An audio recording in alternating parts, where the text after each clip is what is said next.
Hello বন্ধুরা, দেখো আমি আলুর দম করছি। জিরে, তেজপাতা, শুকনো লঙ্কা ফোড়ন দিয়েছি। দেওয়ার পরে দুটো টমেটো দিয়েছি আর পরিমাণ মতন আদাটা দিয়েছি। আদাটা দিয়ে এটা টমেটোটা পুরো গলে গেছে। পুরো যখন তেল বেরিয়ে আসবে তখন এই আলুগুলো সিদ্ধ করে রেখেছি, এই যে নতুন আলু ছোটো ছোটো সিদ্ধ করে রেখেছি, এই আলুগুলো দিয়ে আলুর দম হবে এরকম। আর এর সঙ্গে কী দেবো বলো তো, কোনো মশলা দেবো না। নুন মিষ্টি তো দিয়েছি, হলুদ দিয়েছি, কাঁচা লঙ্কা দিয়েছি। এবার নামানোর আগে করে হিং দেবো। হিংটা ফোড়নে দিলে ভালো হয়, কিন্তু হিঙের গন্ধটা আমি সহ্য করতে পারি না, তো যার জন্য আমি ঝোলের উপরে দিই, মানে সবজির উপরে দিই। দিলে কি হয়, তাহলে গন্ধটাও থাকে অনেকক্ষণ, আর আমারও নাকে অতটা গন্ধ লাগে না। আমি হিঙের গন্ধটা সহ্য করতে পারি না, সেই জন্য আমি আবার আমার মতন করে এটা রান্না করি, যেহেতু আমার নাকে গন্ধটা না আসে। দেখো এখনো কষানো হয়নি, আলুর দমটা হচ্ছে। কষিয়ে কষিয়ে তারপরে সুন্দর তেল বেরিয়ে আসবে, তারপরে দেবো একটুখানি হিং। এখন দেবো আর একটুখানি হিং আর একটু পরে দেবো। এই যে হিং দিয়ে আলুর দম খেয়ে দেখো, যারা হিং পছন্দ করে তাদেরই ভালো লাগবে। আমার তো নাকে সহ্যই হয় না, সুতরাং আমি এটা খাইও না, আর গন্ধও আমার সহ্য হয় না।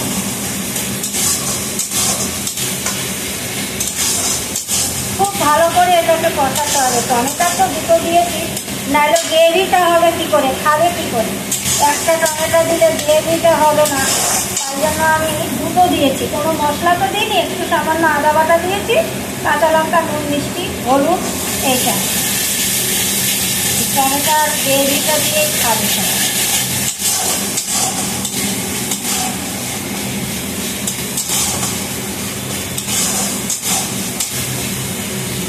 এবার আলুটাকে ঢেলে দিচ্ছি।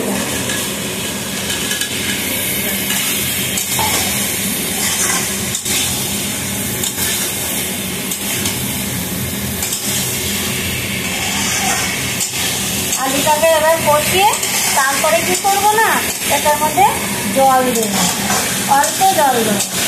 আলুটা যদি বেশি সিদ্ধ হয়ে যায় তাহলে বেশি জল দিতে হয় না। আমার এখানে আলুটা দেখছো একটু শক্ত আছে, যার জন্য আমাকে একটু পরিমাণ মতো জল দিতে হবে। আর জলটাকে পুরো টানিয়ে এরকম করে ফেলতে হবে, একদম কষা কষা, তাহলে টেস্ট হবে। নামানোর আগে আর একটু দিয়ে দেবো, সুন্দর হবে।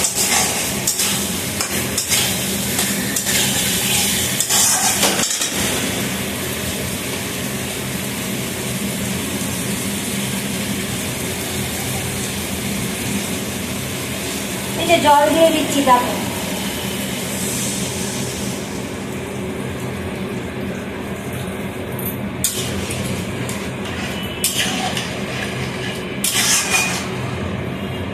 দেখতে পাচ্ছ আলুর দমটা, দেখেছো?